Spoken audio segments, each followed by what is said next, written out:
am Arthur and Douglas sydd wrth i fodd yn cael cwtshys. Mae Douglas wedi ymddangos mewn sawl llyfr arall.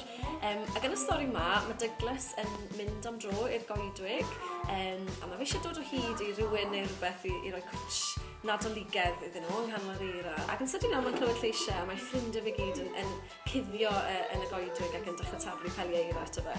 A maen nhw'n penderfynu bod nhw eisiau mynd i ddod o hyd i'r goeden nadolig berffaith er mwyn iddyn nhw gael addurno'r goeden adre yn Nhŷ Douglas.